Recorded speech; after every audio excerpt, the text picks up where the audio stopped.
Hey, what's going on, everybody? Welcome back to the channel. Today on this episode, let's talk about one of the biggest mistakes that I see people make when fishing a chatterbait. All right, this is the Z-Man jackhammer killer bait. Everybody knows that. It's probably my all-time favorite, most versatile bait. You know, even more so than a traditional jig. I would say a chatterbait would be my number one. And it's my favorite bait of all time. You know, flipping and pitching is my favorite technique, but chatterbait is my favorite bait, and it's definitely a close second when it comes to my favorite technique of all time. But one of the biggest mistakes that I see people make is they use the wrong gear, the wrong tackle with a chatterbait, and it really does affect their fishing in a lot of different ways. It affects their efficiency, and it also affects their ability to get a good solid hook set and catch up with fish. And really, I would say the biggest component that people get wrong when it comes to the rod, reel, and line setup is the rod.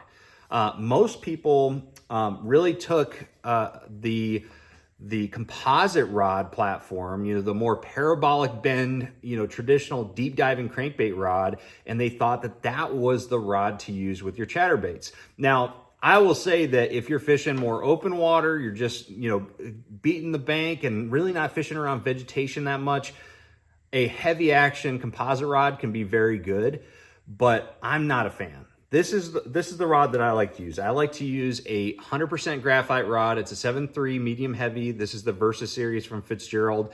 And the reason why I like a full graphite rod, has a faster action and a medium heavy power, is because I like to have that backbone. I like to have a more responsive rod, something that's a little bit more sensitive, but also doesn't you know, bend that much, because a 100% graphite rod that has a stronger backbone allows me to go ahead and rip this bait free when I'm fishing around grass. So like if I'm fishing grass, I want this chatterbait to dig into that hydrilla or milfoil, and then when I make contact with that grass, I don't want to just keep reeling. I want to pop it and rip it free of that grass. And the chatterbait is the best bait on the market as far as reaction baits for coming through and freeing itself of that grass.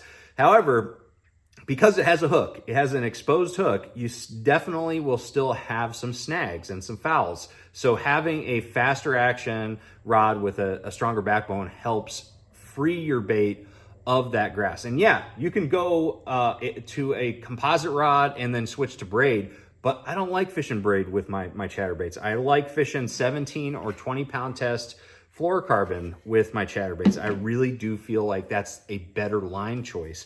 And it's, to me, a 100% graphite rod, medium heavy, and the stretch of the fluorocarbon, the little bit of stretch you're gonna get, is like the perfect blend of, you know, no give and a little bit of give. Another reason why I think that a graphite rod is way better choice for a chatterbait is because the bite with a chatterbait is generally a very aggressive one. And what happens is a lot of times these fish come up behind and they push slack in that line, more so than most techniques, honestly. Like they just absolutely annihilate these chatterbaits and they put a lot of slack in.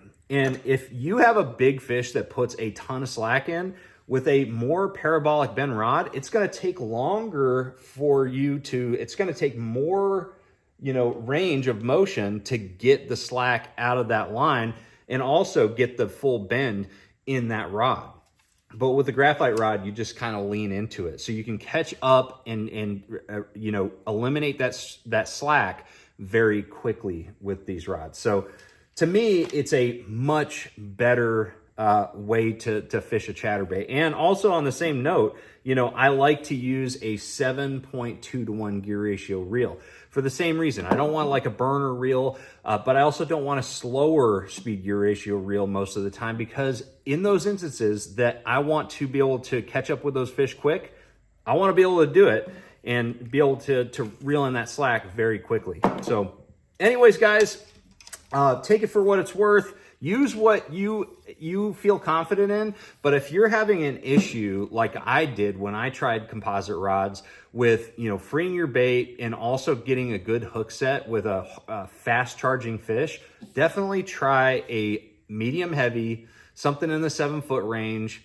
full graphite rod. I think that you're gonna like it a lot more for a lot of different reasons. So anyways, guys, take it for what it's worth. Let me know if you have any comments or questions. Drop a comment below. Make sure you like, share, subscribe. Other than that, I'll see you out on the water. Trust the process.